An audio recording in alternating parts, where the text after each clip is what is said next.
네, 안녕하세요. 믿음의 식구들. 지난 한 주간 주님 안에서 다 평안하셨죠?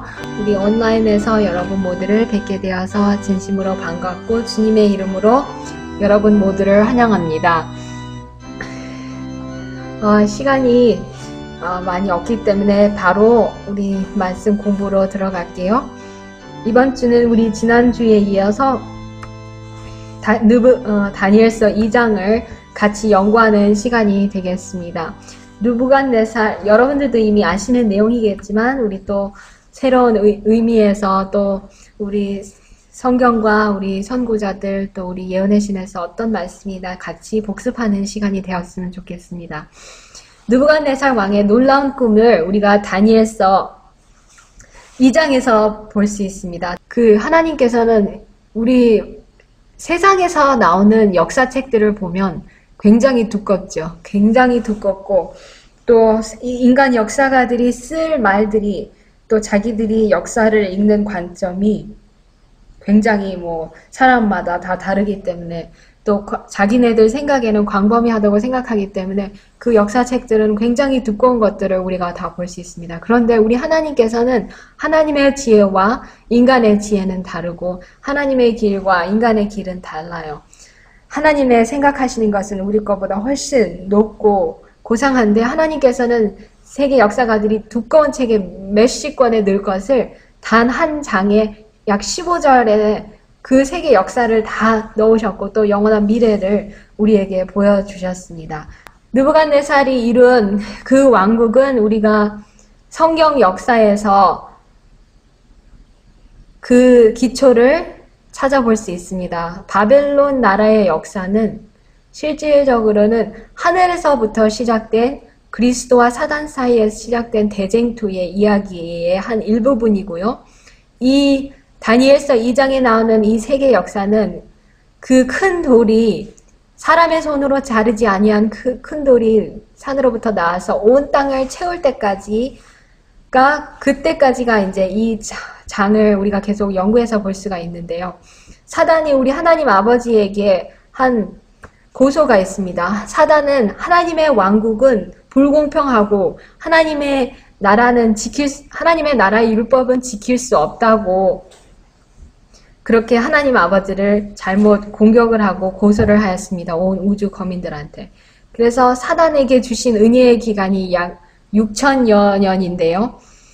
하나님께서 사단에게 주신 그 6천여 년 동안에 사단은 자기의 왕국을 온 우주 앞에 내보이고 실험해 볼 수 있는 그 시간이 왔습니다. 그 시간인데 그 한 예가 바벨론 왕국에서 바벨론이 그 니무롯으로부터 그 아수르 왕국이부터 시작해가지고 그 기초를 그 근본을 우리가 볼 수 있는데요. 사단이 하나님의 왕국보다 더 좋은 나라를 자기가 할 수 있다고 하였지만 그 결국이 어떠하였는지 우리가 이 성경 역사에서 볼 수 있는 것입니다. 하나님께서 다니엘을 택하셨을 때 다니엘은 아마 20살도 갓 넘기지 못한 히브리인이고 노예였습니다. 그런데 바벨론은 여러분들도 다 아시다시피 그 당시 이 세상의 모든 나라보다도 더 강한 나라였고요. 지금까지도 역사가들이 그 당시 바벨론에 이룬 업적들이 오늘날 이 세상에서도 어떤 때는 볼 수 없는 그런 업적들이 바벨론 왕국에 있었습니다. 그렇지만 그렇게 자기들이 이 세상에서 으뜸이라고 생각하던 그 나라에서 하나님께서는 세상에 선한 것 같은 다니엘과 그 친구들을 택하사 세상에 지혜롭다고 착각하는 사람들을 미련하게 보이도록 하셨습니다. 그 역사의 이야기가 오늘 이 다니엘서 2장에 있습니다.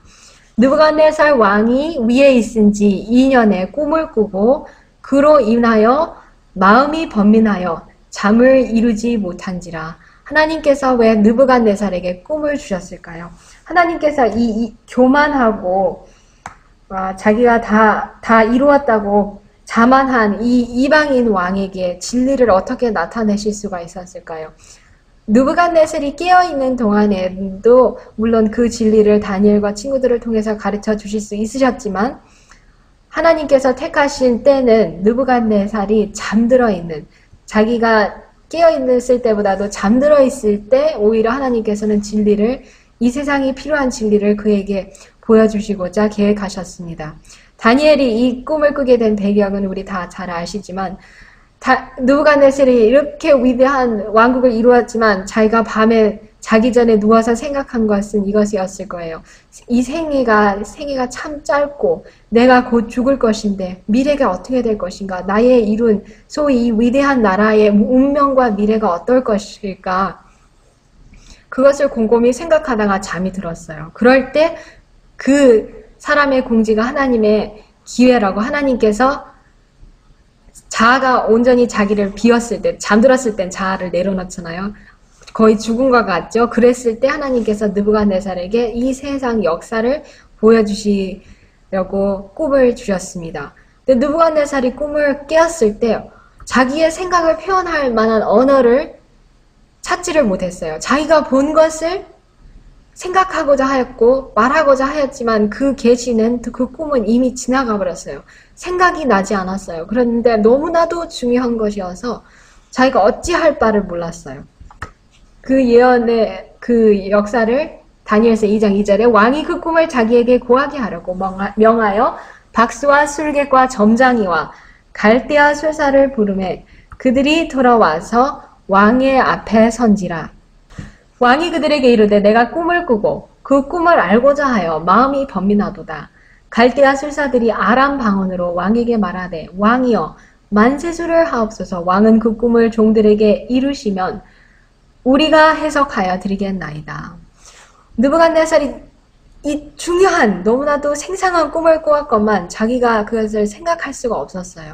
그래서 소위 그 나라에서 가장 똑똑한, 온 세상에서 똑똑한 박사들이겠죠. 왜냐하면 바벨론은 그 당시 온 세상의 수도였고 온 세상의 중심지였고 제1위의 나라였어요. 그 당시 바벨론 박사들이 얼마나 똑똑했냐면 그 당시 그 바벨론 대학들에서 이 세상의 모든 언어를 다 가르쳤다고 그래요. 이 세상의 모든 언어를 가르칠 수 있는 박사들이 있었고 또 이 세상에 있는 모든 학문을 가르칠 수 있는 박사들, 또 자기들은 이 숨어있는 미래를 깨닫고 그것을 알려줄 수 있는 술객들과 마술사들이 충분히 있었어요. 그렇기 때문에 왕은 자신만만하게 우리나라에서 제일 가는 이 1인 자들을 불러서 그 꿈을 내가 잊어버린 꿈을 알게 해야 되겠다 했지만 이 사람들이 이제 궁지에 몰린 것을 우리가 알게 되죠. 그래서 왕은 너희들이 그 꿈을 이루지 아니하면 너희가 다 멸할 거라고 그렇게 엄포를 놓았습니다. 위협을 하였고요. 그런데 소위 이 박사들이 이 왕의 그 하시는 요구가 너무나도 불합리한 요구를 하고 아무리 왕을 설득하라고 해도 왕은 너무나 화가 나서 그 분노 가운데 바벨론의 모든 지혜로운 사람들을 다 멸하라는 명령을 내리게 되었습니다. 다니엘서 2장 12절에 보시면 왕이 이로 인하여 진노하고 통분하여 바벨론 모든 박사를 다 멸하라 하니라. 어떤 사람들은 우리도 얼핏 생각했을 때는 느부갓네살이 이렇게 잔인하게 모든 박사들을 멸하라고 하였을 때 얼마나 무서운 또 불합리한 폭군일까 이렇게 생각을 할 수가 있지만 느부갓네살이 내린 그 명령은 결코 그렇게 이렇게 불합리한 명령이 아니었어요. 왜냐하면 이 소위 마술사들이 자기들이 숨은 것을 다 알리고 미래의 사건들을 다 알리고 예언할 수 있다고 그렇게 자신만만하게 자랑을 하였기 때문에 그들의 주장이 만약에 사실이라면 왕이 꾼 꿈을 왜 그들이 왕에게 알려주지 못했을까요? 자기들의 주장대로라면 자기들은 왕의 꿈을 알려주어야 합니다. 그런데 왕이 이제 깨달은 것은 자기들이 11절에 보면 왕이 우리에게 요구하시는 것은 신들에게만 있는 일이라고 그렇게 왕에게 말을 하죠. 그 말은 곧 자기들은 신에 속한 영역은 알지 못하는 인정이었어요. 그렇기 때문에 왕은 너무나도 분노하고 화가 나서 지금까지 자기와 자기 나라의 백성들이 이 사람들의 속임수에 쏘가 넘어간 사람들이었구나 이것을 깨닫고 이제 그 사람들을 다 멸해야겠다는 결정을 내리게 된 것이죠. 왕이 이로 인하여 진노하고 통분하여 아까 읽은 말씀이죠. 왕의 명령이 내림에 박사들은 죽게 되었고 다니엘과 그 동무도 죽이려고 찾았더라. 왕의 12대 장관 아리옥이 바벨론 박사들을 죽이러 나가매 다니엘이 명찰하고 슬기로운 말로 왕의 장관 아리옥에게 물어가로되 왕의 명령이 어찌 그리 급하뇨. 아리옥이 그 일을 다니엘에게 고하매 왕이 이 명령을 내렸을 때가 느부갓네살 왕 통치 제2년이었습니다. 느부갓네살 왕이 왕위에 오른 지 이제 4년인데요. 처음에는 그의 아버지 나보폴라살이라는 그 왕과 함께 2년 동안 같이 통치를 했어요. 함께 통치를 하다가 아버지가 돌아가시고 2년 동안 홀로 통치를 하였을 때 이 사건이 터졌던 것입니다. 그랬기 때문에 다니엘과 세 친구들은 바벨론에서 3년의 그 교육 과정을 마치고 이제 바벨론의 조정에서 박사들과 이런 정부의 요인들로 이제 근무하고 있었을 것입니다. 그랬을 때 그들도 그런 박사들의 그룹에 속했기 때문에 이 아리옥이라는 사람에 의해서 이 사람이 다 체포하러 다닌 것입니다. 그래서 다니엘이 어찌 이렇게 왕의 명령이 이렇게 급합니까? 했을 때 그때서야 아리옥이 이 사건의 진상을 다니엘에게 알려주었던 것입니다. 다니엘은 이때까지도 왕이 꿈의 사건이라든지 무슨 일이 일어났는지 알지 못했을 것입니다. 그런데 아리옥에게 이 모든 일이 일어난 것을 그때서야 깨닫게 된 것입니다. 품성은 위기의 순간에 나타난다고 우리 예언의 말씀에 분명히 말씀하셨습니다. 이 다니엘의 생애에서도 이 자기 품성을 시험할 이 위기의 순간이 또 찾아왔습니다. 그런데 다니엘은 어렸을 때부터 이런 품성은 위기 때에 나타난다고 어렸을 때부터 시험을 잘 통과하고 잘 준비된 사람이었기 때문에 두려워하지 않았습니다. 왜냐하면 이것은 바벨론의 모든 박사들에게 엄청난 위기였어요. 자기들의 생명이 곧 단두대에 잘려나갈 그런 위기에 처했는데 다니엘은 결코 두려워하지 아니하고 차분하게 그 위기에 대처할 수 있는 능력과 지혜를 그동안 하나님을 경외하는 그의 교육에서 받을 수 있었습니다.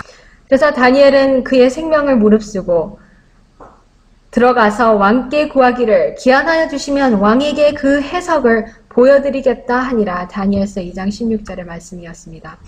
이에 다니엘이 자기 집으로 돌아가서 그 동무 하나냐와 미사엘과 아사레에게 그 일을 고하고 하늘에 계신 하나님이 이 은밀한 일에 대하여 긍휼히 여기사 자기 다니엘과 동무들이 바벨론의 다른 박사와 함께 죽임을 당치 않게 하기를 그들로 구하게 하니라. 그날 다니엘과 그의 세 친구들은 아마 철야 기도회를 열었을 것입니다. 간절히 하나님께서 이 비밀을 그들에게 보여주시기를 구하였을 것입니다. 하나님께서 어떻게 다니엘과 이야기를 하실 수가 있었을까요? 주님의 영이 그를 경외하는 자들과 함께 할 것입니다. 다니엘의 교육은 그동안 보이지 않는 미래의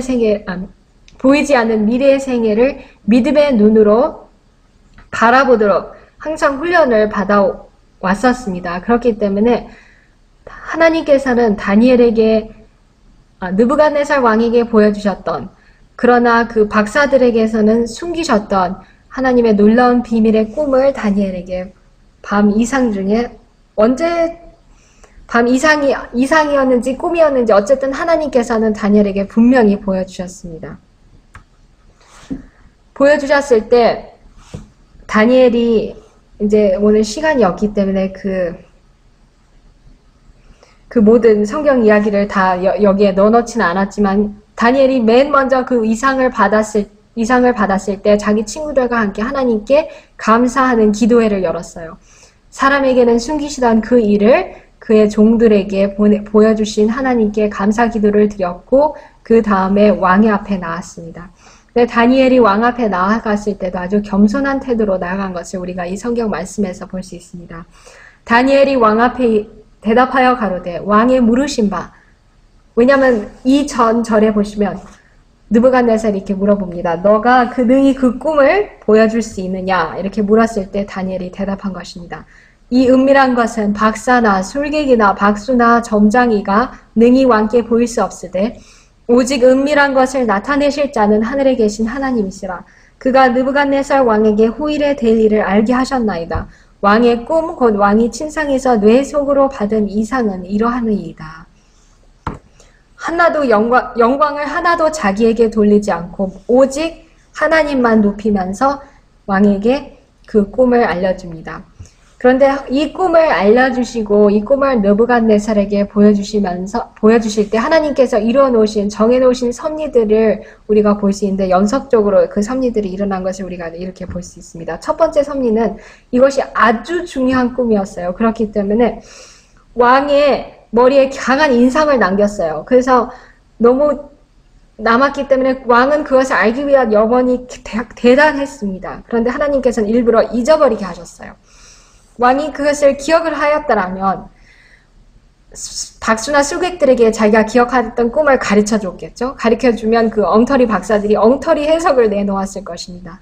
그렇지만 하나님께서는 섭리 가운데 일부러 잊어버리게 하셔서 가장 신임하던 박사와 술객들을 불렀으나 그들이 그 꿈을 자기들이 창출해낼 수는 없거든요.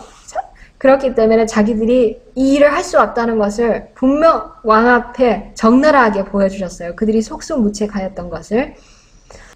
느부갓네살이 10배가 더 지혜롭다고 한 다니엘과 세 친구들에게 조언을 처음부터 구하지 않은 것, 그것 또한 한 섭리입니다. 왜냐하면 그 전에 느부갓네살이 다니엘과 그의 세 친구들을 시험하였을 때 그들이 10배 더 지혜롭다고 분명히 그렇게 인정을 했는데 왜 그런 친구들을 부르지 않았는지는 그것도 하나님께서 이루어 놓으신 섭리입니다. 그렇기 때문에 그때도 설교객들의 무능한 지식이 일부러 더욱 밝히 드러나게 하신 것이었어요. 그리고 다니엘 또한 군사들이 자기를 체포하러 왔을 때 그때서야 사건의 진상을 알게 되었고 생명이 위태로운 이 위기에서 친구들과 함께 전심을 다해 하나님을 일부러 찾도록 하셨어요. 그렇게 하나님께서는 섭리들을 미리 예정해 놓으신 것을 우리가 볼 수 있습니다. 예언은 세계의 대제국들 곧 바벨론, 메데바사, 헬라, 로마의 설립 발전을 추적하였다. 이 모든 나라에서도 군소 국가들의 경우와 마찬가지로 역사는 순환되었다. 이들 각 나라의 시험 기간이 주어졌고 각 나라마다 그것에 실패함으로 그들의 영광이 사라지고 그 능력이 떠나갔다. 하나님께서 각 역사 가운데 각 나라의 설 자리와 그들이 이루어 놓을 업적들, 그들이 역사의 페이지에서 이루어야 할 것들을 이렇게 지정을 해 주셨는데 그 또 시험을 주셨는데 그들은 그것에 실패를 한 것을 우리가 이 다니엘서 2장에서 볼 수가 있습니다. 처음에는 하나님께서는 이스라엘이라는 나라에게 왕관을 씌워주셨어요. 그래서 이스라엘로 하여금 하나님의 선민으로서 온 세상에 하나님의 복음의 빛을 전하고 예수님의 나라를 알리는 그런 대리자로 제1인자의 나라로 하나님께서는 세우셨는데 그 목적을 이스라엘이 이루지 못했어요. 그렇기 때문에 바벨론에 의해서 포로로 잡혀갔어요. 그런데 교육책 179쪽에 보시면 이스라엘에서 벗겨진 왕관은 이스라엘이 이루지 못한 일을 하나님께서는 바벨론이 이루도록 이렇게 하셨던 것입니다. 바벨론, 메데바사, 헬라, 로마의 순으로 계속 넘어갔다. 하나님께서는 이것도 다시 잊지 못하리라. 마땅히 얻을 자가 이르면 그에게 주리라고 하셨다. 그들이 만약 이 계속 금, 은, 동, 철 이 네 나라들이 이렇게 그런 그 금속으로 비유되는 이유도 가장 귀한 금속부터 시작하죠. 금, 그 다음 귀한 금속인 은, 그 다음 동, 우리가 올림픽 메달들도 다 이 순으로 이어지죠. 철 빼고 금은 동으로. 그런데 이 하나님께서 이런 금속을 택하신 이유도 각 나라마다 그 내려가면 내려갈수록 도덕적으로, 정치적으로 점점점 종교적으로 점점 타락했다는 것을 보여주시는 것입니다.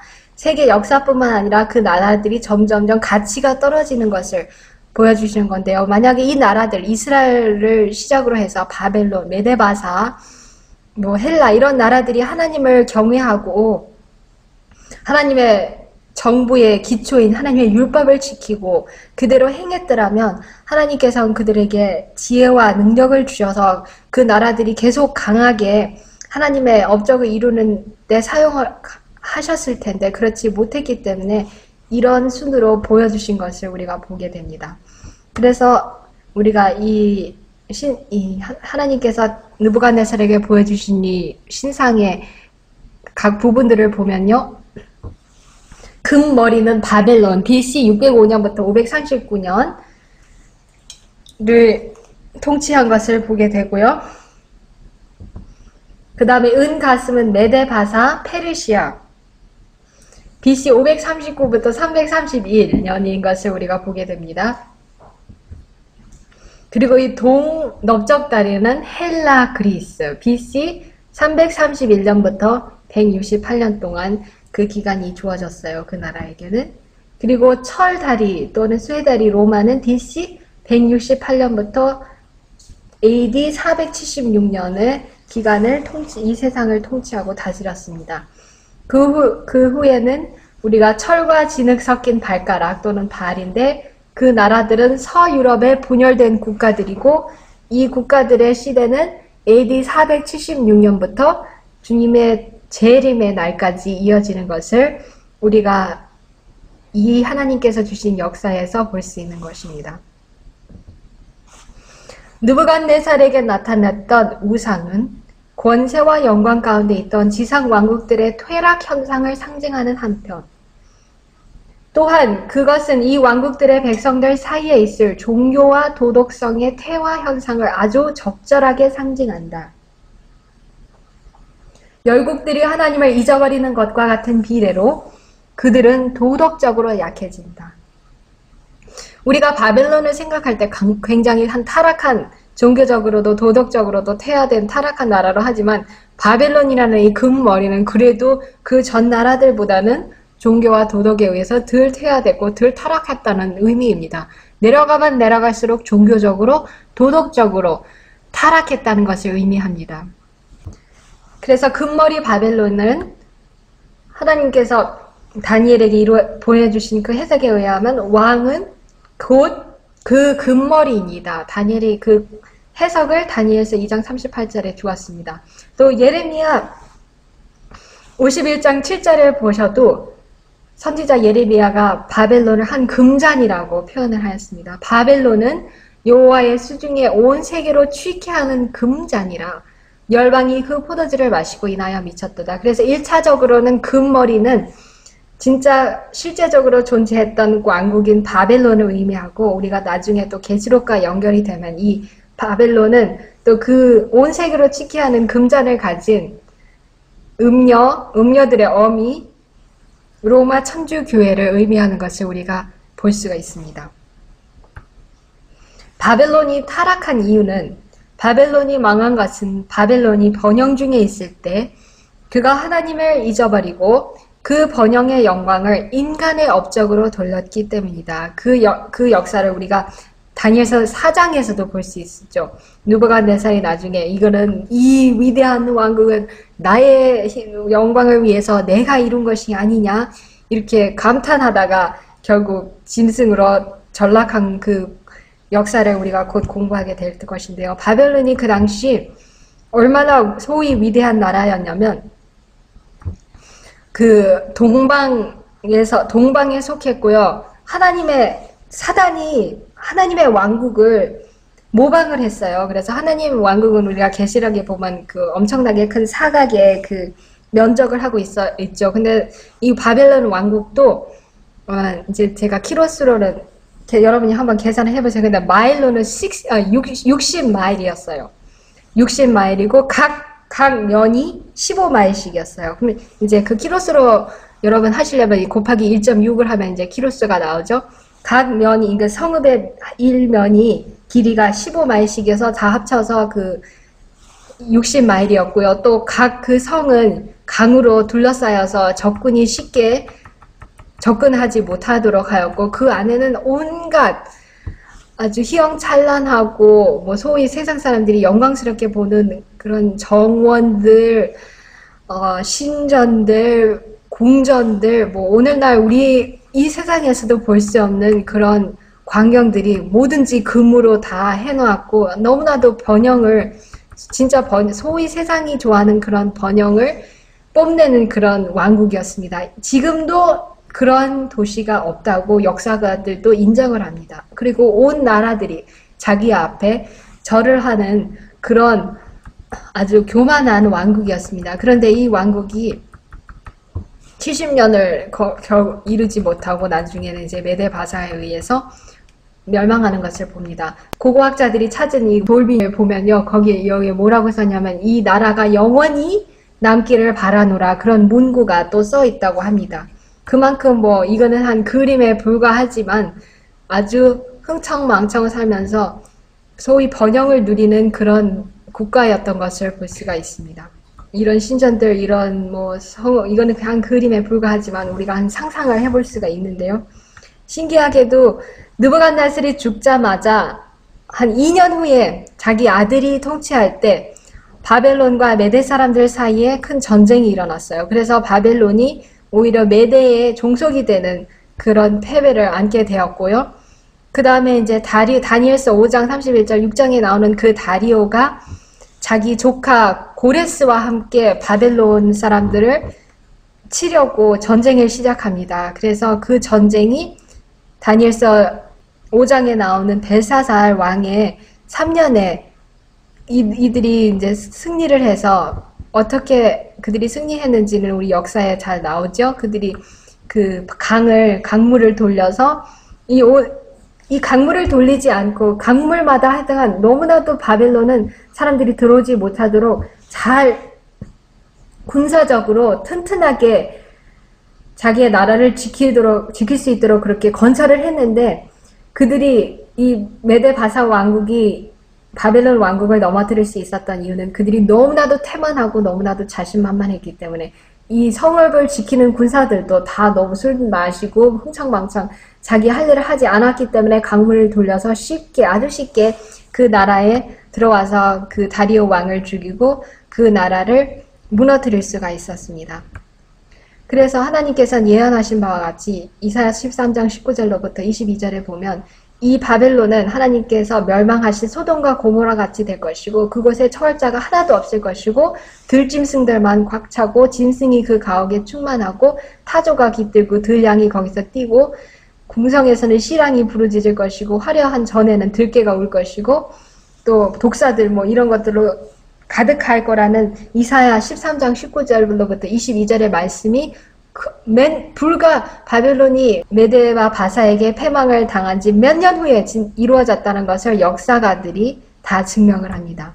그 다음 나라가 메데바사인데요. 메데바사의 유명한 왕이 고레스입니다. 고레스에 대하여 이르기를 그는 나의 목자라. 나의 모든 기쁨을 성취하리라. 그래서 하나님께서 또 이사야 44장 28절 또 이사야 45장 1절로 4절에 하나님께서는 고레스 왕을 나의 기름 부은 자라고 또 나의 택한 자라고 이렇게 귀하게 그분에 대해서 말씀을 하셨습니다. 고레스 왕이 또 이렇게 성경에 언급이 된 이유는 그 바벨론 생활의 70여 년의 포로 기간에 잡혀있던 이스라엘 백성을 놓아줄 그들을 해방시켜줄 왕이기 때문에 하나님께서 택하신 하나님의 종이기 때문에 성경 역사에 이렇게 나온 것이었습니다. 그 선지자와 왕이 보시면 강물을 돌린 후 하상을 따라 들어가 안전에 부재하고 무방비한 상태로 열었던 안의 문들을 통하여 바사의 정복군이 예기치 않게 바벨론의 수도 한복판을 뚫고 그들을 함락시킨 것은 유대인들에게는 자기들의 그 해방될 날이 그 이사야의 예언이 곧 성취될 거라는 충분한 증거였었어요. 그래서 다니엘은 깨어있는 사람은 그 징조를 깨달았을 것이고 깨어있지 못한 이스라엘 백성들은 그런 징조들도 깨닫지 못했습니다. 은 가슴은 메데바사인데 왕의 후에 왕만 못한 다른 나라가 일어날 것이요. 메데바사 왕국이 하늘의 진노를 받은 것은 이 나라가 하나님의 율법을 발로 밟았기 때문이다. 그 사람들의 마음 가운데는 하나님을 두려워함이 없었다. 메데바사 안에는 참남하고 사악하고 타락한 가마가 편만하였다. 아까도 보았지만 바벨론이 망한 이유는 번영 중에 하나님을 잊어버리고 자기에게 영광을 돌렸기 때문이고 메데바사 왕국은 하나님의 율법을 발로 밟았어요. 그 절정의 예를 우리가 다니엘서 6장에서도 보게 되죠. 왕이 하나님 대신에 왕에게 경배하라는 그런 조서를 내리기도 하고 또 하만을 통해서 하나님의 율법을 범하고 하나님의 백성들을 멸하라는 그런 오만한 짓을 범했기 때문에 또 그들이 너무 타락했고 참남했기 때문에 악했기 때문에 멸망을 당하였습니다. 우리가 메데바사를 생각할 때 바벨론보다 어떤 면에서 열등하였을까요? 능력이나 범위에 있어서는 열등하지 않았습니다. 왜냐하면 능력도 바벨론을 이겼는데 어떻게 열등하다고 볼 수 있습니까? 또 범위도 이 메데바사의 왕국은 인더스 강, 에게해로부터 인더스 강, 또 인로부터 그 전체 영역을 다 그들이 통치했는데 부와 사치에 있어서 부와 사치와 위험에 있어서 열등하다는 것을 우리 선구자들이 말씀을 하셨습니다. 그래서 그 다음 왕국들도 더욱 천박하고 부패해왔다. 그들이 하나님께 대한 충성심을 내던져 버렸기 때문에 퇴보된 것이었다. 그들이 하나님을 잊어버렸을 때 도덕적 가치를 재는 저울은 점점 더 낮아져 갔다. 지금까지 청년 지도자 또는 화이트 주석 다니엘 2장 37절로 42절의 말씀이었어요. 이 사람들이 또 얼마나 잔인했는지 아까 이 청년 지도자의 말씀에 보시면 잔인하다고 그랬죠. 사악하고 성경에도 그것을 증명해요. 은도 금도 기뻐하지 않아요. 바벨론에 은과 금이 가득했는데 그래서 메대 사람이 얼마나 잔인하면 청년도 쏘아 죽이고 태 열매도 긍휼히 여기지 않고 아기도 가석히 보지 아니하리겠다는 예언을 이사야가 13장 17절로 18절에서 봅니다. 얼마나 잔인했는지 그 절정을 우리가 하만 왕후 에스더의 시대에서 볼 수 있습니다. 하만이 하나님의 백성을 모조리 죽이려고 했던 그 사건에서요. 그리고 헬라 그리스는요. 헬라는 실제적으로 그 군사들은 놋과 청동 갑옷과 투구로 유명했대요. 그리고 그 투구와 방패와 전토형 도끼도 다 청동으로 만들어졌다고 그렇게 했는데 이 놋 같은 나라가 일어나서 온 세계를 다스리는데 그 헬라는 그 조상이 노아의 아들 야반 또 그 아들 야반이 조상인데요. 그 대표적인 인물이 온 나라들을 통치했던 다 다스리고 이겼던 알렉산더 왕이죠. 근데 너무나도 짧은 생을 마감했죠. 술 취해서. 그 다음에 이 헬라의 한 대표적인 예는 구약과 신약 사이의 시대였어요. 그래서 헬라의 역사는 우리가 말라기 선지자가 이미 돌아가신 다음에 있던 신약 그 사이의 시대이기 때문에 성경에서는 그 역사가 많이 나오지 않는데요. 우리가 그 역사를 보면 사도 바울이 얼핏 그거에 대해서 언급을 합니다. 거짓 이교 철학의 원산지입니다. 소위 세상적으로 유명한 플라토나 소크라테스 다 헬라 출신들이죠. 그런데 이 나라가 무서운 일이 무엇이냐면 플라토라는 소위 유명한 거짓 철학가는 예수님 전에 약 400년 전에 살던 사람인데 그 후로부터 플라토나 소크라테스의 이 철학이 소위 모든 교육가들, 철학 박사들의 사상을 물들고 있습니다. 그 후로부터 이스라엘 박사들도 이런 거짓 헬라 철학에 물들어지기 시작했습니다. 그렇기 때문에 사도 바울이 거짓돼 일컫는 과학이라고 그렇게 이 사람들에 대해서 말씀하고 계십니다. 그리고 헬라에는 지혜를 찾으나 참된 지혜이신 그리스도를 거절했습니다. 그렇기 때문에 이 사람들은 어떤 사람들이었냐면 말로는 좋아요. 철학적으로는 뭐 굉장히 좋은 진리를 가르치는 듯하나 그들이 소위 진리라고 하는 그 진리도 그들은 실천하지 못하고 그것을 이루지 못하는 것입니다. 그래서 가장 무서운 것은 바벨론은 실제적으로 하나님의 백성들을 몸으로 가두었고 메데바사는 하나님의 백성들을 하나님의 주신 처음에는 고레스가 물론 풀어줬지만 하반이나 이런 사람들을 통해서 하나님의 백성들을 핍박하였다면 헬라는 그 정신을 사로잡은 나라라는 것을 볼 수 있습니다. 그래서 더 무서운 포로를 하나님의 백성, 그러니까 진리를 찾지 않는 속임을 당한 사람들에게 그런 그물을 그들에게 씌운 것을 보게 됩니다. 네 번째는 로마의 철다리인데요. 넷째 나라는 강하기가 철 같으리니 철은 모든 물건을 부서뜨리고 이기는 것이라 철이 모든 것을 부수는 것 같이 그 나라가 문 나라를 부서뜨리고 빠을 것이며 근데 모든 나라를 다 통치했다는 것을 우리가 누가복음 2장 1절에 보십니다. 가이사 아구스도가 영을 내려서 천하로 온 세상을 다 통치했기 때문에 다 호적하라고 했던 것입니다. 로마는 무력이나 무장한 병력에 대한 공포심을 통하여 이 세상의 모든 영토를 획득했고 제2세기 기독교 시대에는 영국에서 유브라데까지 이르렀던 네 나라 가운데 가장 오래 존속했고 가장 광대하게 또 가장 무섭게 공포심을 통해서 온 세상을 사로잡았기 때문에 하나님께서는 그 역사를 너무나도 자세하게 보여주셨던 것입니다. 그 다음에 이제 10발가락은 서유럽에 분열된 국가들인데요. 철과 진흙이 섞이지 못하는 것처럼 그들이 다른 인종과 섞이려고 하지만 섞이지 못할 것이라는 예언을 하나님께서 하셨어요.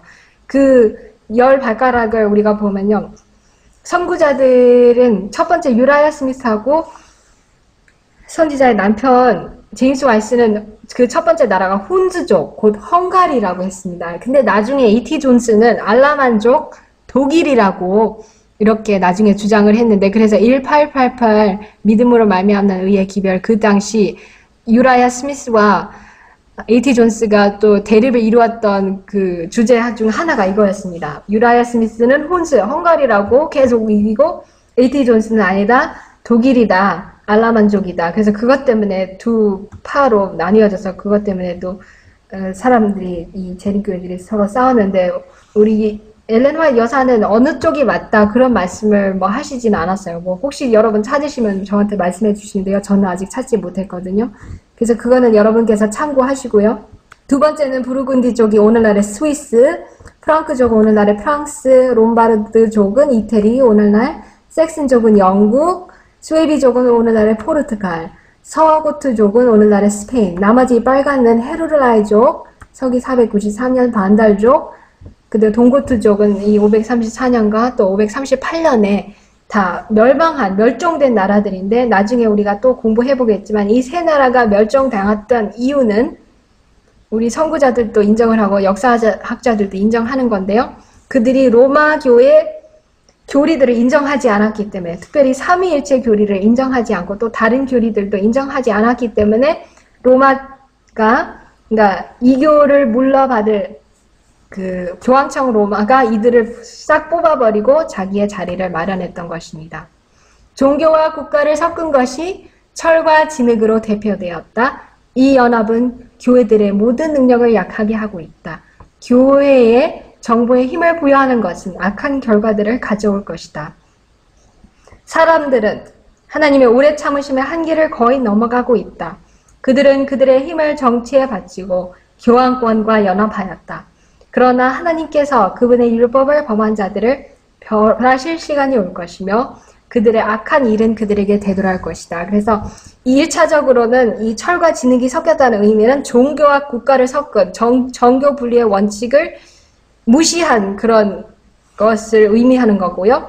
두 번째로는 또 실제적으로 이들이 그 10나라가 서로 뭉쳐가지고 온 세상을 하나로 묶으려고 하는 그것을 의미하기도 하죠. 여러 사람들이 그랬죠.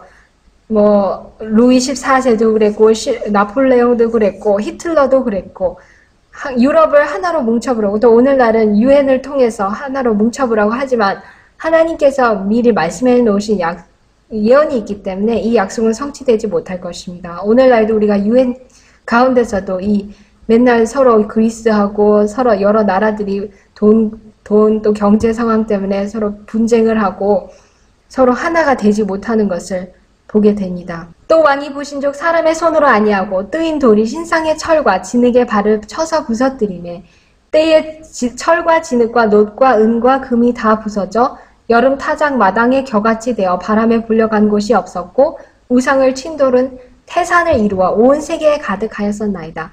어떤 개신교 주석가들은 이 돌이 와서 이루는 것을 무슨 오거스틴은 또 이 다섯 번째 나라가 로마 천주교다 뭐 이렇게 말도 안 되는 것을 하지만, 우리는 당연히 그것이 예수님께서 곧 돌이신데 예수님께서 이 땅에 재림하러 오시는 그 사건인 것을 우리가 알게 됩니다.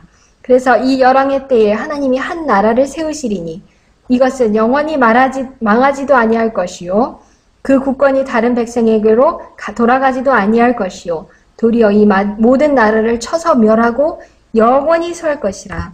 왕의 손으로 아니하고 산에서 뜨인 돌이 철과 놋과 진흙과 은과 금을 부서뜨린 것을 보신 것은 크신 하나님이 장래일을 왕께 알게 하신 것이라. 이 꿈이 참되고 이 해석이 확실하니이다. 그래서 느부갓네살이 나중에 엎드려 절해서 진짜 하늘의 하나님께 영광을 돌리죠. 이렇게 너무나도 감탄을 하게 됩니다. 그렇게 역사를 너무나도 간단하면서도 포괄적으로 또 상세하게 가르쳐 주신 하나님의 꿈을 보고 그래서 우리가 이 모든 것들을 볼 때 하나님께서 이 모든 인간의 역사와 이런 나라들을 일으키고 세우는 것들은 하나님의 목적을 달성하기 위해서 하나님께서 일하고 그들을 사용하고 계시는 것임을 보게 됩니다. 우리가 여기서 배울 것은요. 이런 일들, 곧 의는 나라로 영화롭게 하고 보좌가 공의로 말미암아 곱게 서며 인자함으로 말미암아 견고하다는 것을 이해하고 왕들을 폐하시고 왕들을 세우시는 하나님의 능력의 역사 가운데 이런 원칙들이 작용하고 있다는 사실을 깨달아 아는 것이 곧 역사 철학을 이해하는 것이다. 그래서 오늘 우리가 이것만 이해한다면 우리가 이것을 하나님께서 의도하시는 목적을 우리가 알 수 있는 것이고요. 하나님의 말씀에만 이 사실이 명백히 설명되어 있다.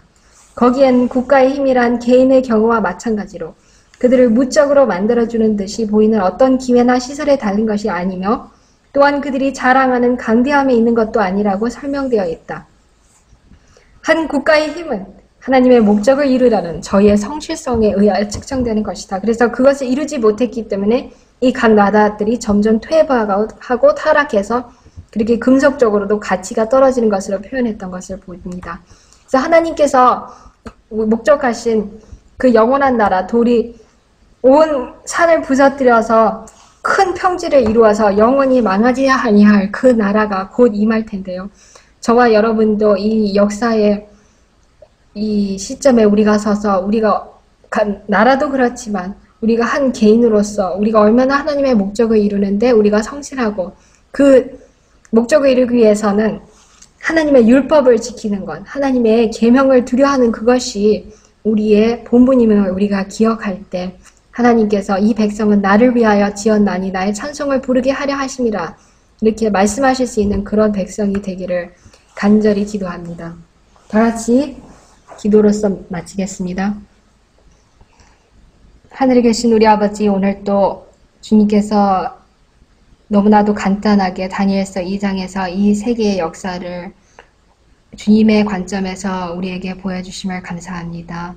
각 나라마다 주님께서 그들에게 주신 목적이 있었지만 그들이 주님을 잊어버리고 자만하고 주님의 목적을 따르지 아니하였을 때 그들이 종교적으로 또 도덕적으로 점점 퇴보한 그 사실을 보게 되었습니다. 우리가 주님께서 우리에게 주신 주님의 십계명을 원칙들을 우리의 마음판에 새기고 주님께서 우리를 통하여 이루고자 하는 목적을 이루기에 합당한 그릇들이 될 수 있도록 겸손히 자신을 살피는 주님의 성실한 종들이 되도록 우리를 도와주시옵소서. 예수님의 귀하신 이름으로 간절히 기도합니다.